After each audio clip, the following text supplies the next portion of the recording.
He's got a little bit of an expertise on the matter because he's done his master's on consciousness. So we do want to hear his thoughts. I did an MA in philosophy. My dissertation was on the hard problem of consciousness and other bits and pieces. And I'm continuing my postgraduate research at the University of London.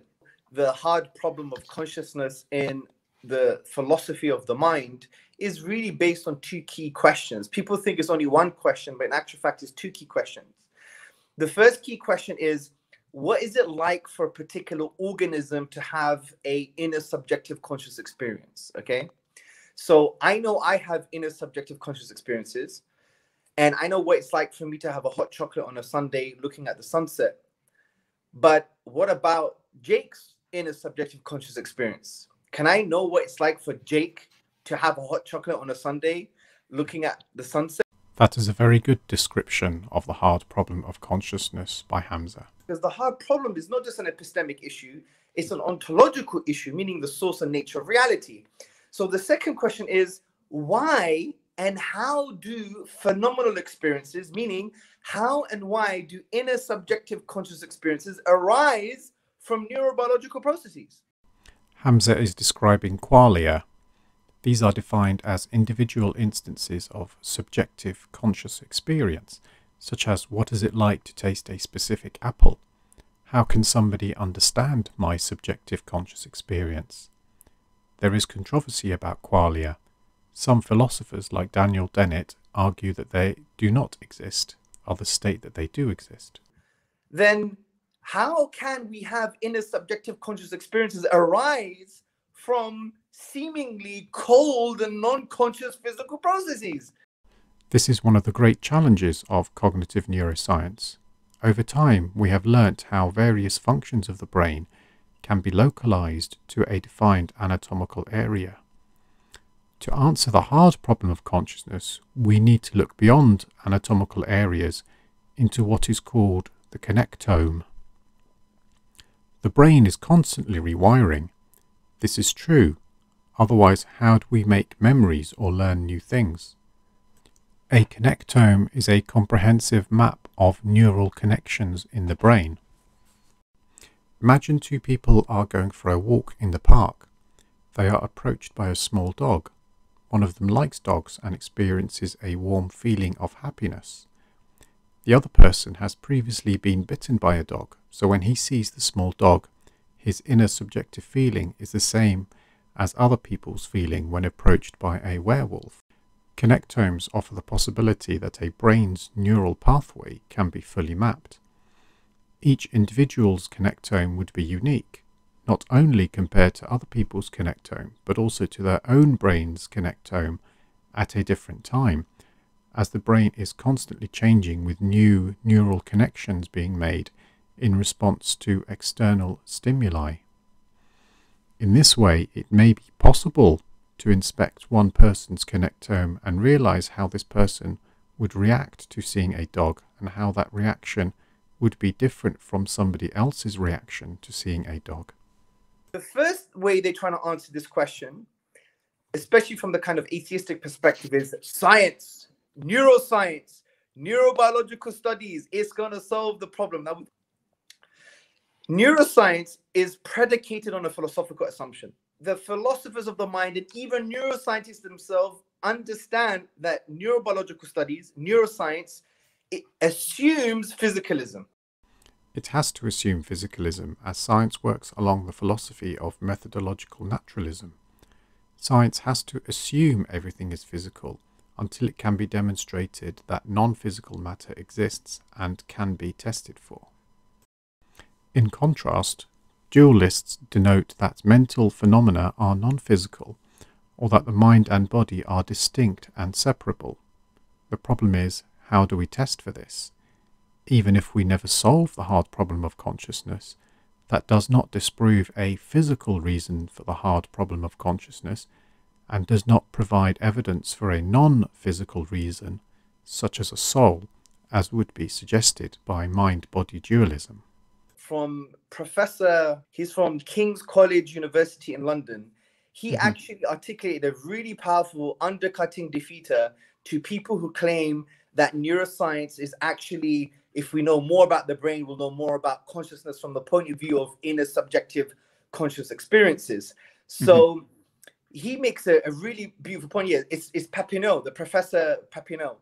Yeah. I think his name is David Papineau. He presents a really nice argument. I want to summarize the argument for you. Rather than Hamza's rather long-winded explanation, let's look at the expert himself. He's referring to David Papineau, who is a philosopher. He wrote a book called Thinking About Consciousness in 2002. He suggests that not all conscious states can be determined by a distinct physical cause. The psychologist Susan Blackmore described this book as definitely written for philosophers rather than psychologists or neuroscientists. Papineau actually argues against an anti-materialist conclusion, saying consciousness arises from how we think about things in different ways. Much progress has been made in cognitive neuroscience and the study of consciousness since 2002. And I would argue from this, we could even talk about God's existence from the hard problem of consciousness, but that's maybe for another day. It is really irreducible to the physical, because you can't reduce your experience of the physical to the physical. You actually couldn't possibly do that. That is an assertion that requires evidence. You can say we cannot do something now, but you cannot say we could never reduce consciousness to the physical. How do you know that might not be the case in the future? And the in-principle problem comes for many reasons. It's because, first of all, you can't put consciousness under a microscope. I can put your brain under a microscope, but I can't put your experience under a microscope. So, and science relies on third-person perspectives in the first place, right? So consciousness is a first-person perspective thing. So you have an in-principle problem. And when you do have an in-principle problem, we're not saying that, this is a problem because of a lack of information that future science can solve. No, we're saying that you couldn't possibly solve it without some kind of radical paradigm shift that would kind of change the meaning of science as naturalists understand it right now, and maybe would be able to encompass some kind of supernaturalism, right? Again, how do you know science may not be able to solve a problem in the future once further discoveries are made and new technologies are invented? How can we encompass the supernatural? Firstly, we would need a reliable and testable method for examining the supernatural. We don't have that as yet. Everything that was presumed to be supernatural has later been found to have a natural cause. Knowledge is typically understood as justified true belief. Now, this means that knowledge assumes truth, because in order for it to count for knowledge, it has to be true. Now, truth in the literature, for the most part, is understood as that which corresponds to reality. Now, this notion of corresponding to reality or matching up, meaning that the things in your brain match up to something real outside of it, assumes the function of consciousness intentionality, which is the thing that I was describing. Now, if the materialists cannot actually ground intentionality on their own paradigm, then that means they wouldn't be able to ground truth, because truth assumes this sort of corresponding or matching up. Now, if it cannot ground truth, it cannot ground knowledge, because knowledge assumes truth. So it's this domino effect in which if you cannot ground intentionality on a materialist paradigm, you cannot ground truth. And if you cannot ground truth, you cannot ground knowledge. And then therefore, atheists or materialists cannot actually ground knowledge on their paradigm whatsoever. That was a rather long point by Jake, but I had to show it in full. He is in fact completely wrong. We know we have consciousness. We know we have functioning brains. Problem we have is how we account for consciousness. Even if we never account for consciousness, that doesn't distract from the fact that we have functioning brains. Even if no physical solution to the hard problem of consciousness is ever found, that wouldn't indicate the presence of a soul. You would need evidence to demonstrate that. Truth is what purports closest to reality. Anybody with a functioning brain can ground truth and knowledge, regardless of whether they are an atheist, materialist, or dualist. And what I see from the theistic paradigm is, even with all the new scientific evidence, even the philosophical discussions, our view, for the most part, has stood the test of time. All of these things like consciousness and what we're talking about now fit very nicely and neatly within a theistic ontology. This is another God of the gaps argument. Even if science never solves the hard problem of consciousness, that does not indicate that a soul exists, or that theism is true, or that your God did it. This has no real explanatory or predictive power. How would you turn this discussion about consciousness to an inference to to theism, basically? Have to show how it's some kind of metaphysically necessary, and I don't mean that in a kind of philosophical sense necessary, yeah.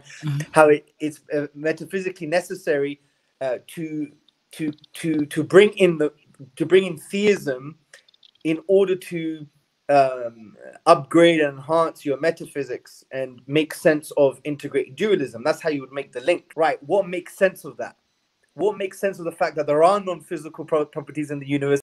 How do you know there are non-physical properties of the universe as opposed to undiscovered? And physical properties in the universe, and we've been given a mind to do the science in order to understand the physical stuff. What makes sense of that? Then you say, well, God makes sense of that. How? And then you'd have to talk about, well, who is God, and what are the kind of essential names and attributes of God that would make sense of integrated dualism, for example. So you can say that theism, a theistic type of integrated dualism, actually makes sense. But that's how you would have to try and do it, and that would be a starting point. How do you not reconcile in a way, but square up this idea of like traumatic incidents to like people who have had like brain injuries, who have lost their in a way sense of self? Like there was a famous incident back in the 1800s when someone got a pole through the head, and it was a train. It's quite famous. They teach it in psychology, medical school, literally everything. And he had a pole go through his brain, and his perception changed. But he was still himself, but something changed about him. So I was thinking if they could use this as an argument to say that there's something physical about consciousness.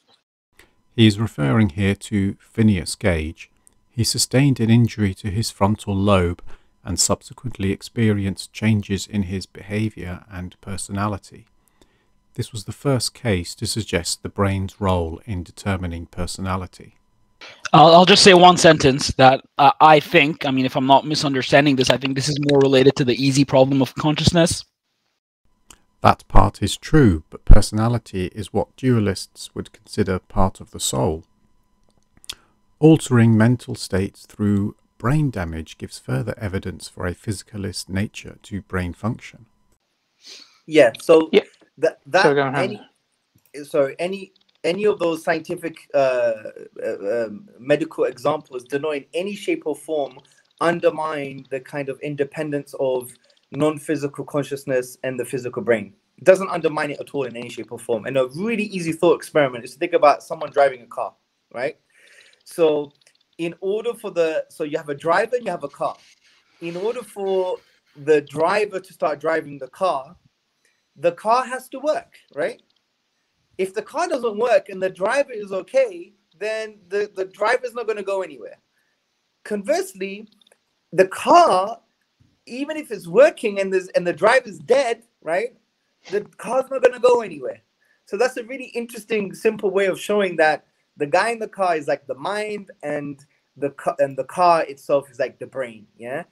Right. And even when you have cases like when they remove half of someone's brain, it's not like you have half of the consciousness or half of the person.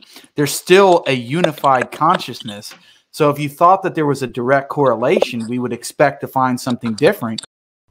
In which case, Jake, could you please offer an explanation on parts of the brain like the colostrum? Stimulation of this part of the brain has been shown to disrupt consciousness and leave some patients reporting subjective experiences in various sensory domains. And what about anesthetics? A few breaths of an anesthetic gas or a few seconds of an anesthetic being injected into a blood vessel causes a patient to rapidly lose consciousness. Can you offer an explanation for that? And interestingly enough, there are some people, you can actually look it up. I forget the name of the brain disorder or issue, but there are people that actually only have 10% of the normal brain matter, and yet they can function to up to 75% as quote unquote normal as we would with a full brain. So if that were true, we would expect to see something radically different than that. No, because these people don't have damage to the brain in the areas that are related to consciousness. There's this new thing called neurocardiology that's been discussed for the past 20 or 30 years or something. Yeah. That the heart now has its own brain. It's got like 40,000 neurons, right? And I think Stomach as well. Sorry? The stomach as well. Yeah, Apparently the stomach. Would you believe it? Yeah. All organs of the body have neurons as they are connected to the nervous system. That's not to mean that it has its own brain. This has to be one of the most idiotic statements I have ever heard. And it's very interesting when you refer to some hadith talking about the stomach, right? The stomach lied, right? Now, obviously, there's an interpretation to that, but it just gives a different spin to these hadith. So I think just Jake and for the other brothers. So he's asked a question: is this a God of the gaps argument? Yeah. So in essence, we can't explain this, therefore we're going to put God into it. So we can't explain conscious. We put God. I think and I'll let the brothers answer as well, but I think the issue is that it's not a God of the gaps, because the God of the gaps presupposes that there's a point which we just don't know, but if we do a bit more investigation, we'll get the knowledge. Yeah, so it's a problem of just not having enough of the science so far. What we're saying here about consciousness is that it's an in principle problem. It's not a problem that can be bridged by greater knowledge. Yeah. So it's not going to be solved just by, getting more and more information and more knowledge, but rather we won't be able, from a scientific point of view, access that knowledge. That doesn't necessarily mean that it points straight away, okay, therefore God exists. But what it does do is it provides greater indications that a creator exists. So in summary, why is consciousness an issue for theists? The way to answer this question is to look at Hamza Tzortzis and Sabur Ahmed as salesmen. They are trying to sell their religion to gain new converts and to stop people from leaving their religion. They have identified areas that give people doubts as to their religion. One area is evolution, as the scientific theory of evolution disproves the existence of Adam and Eve.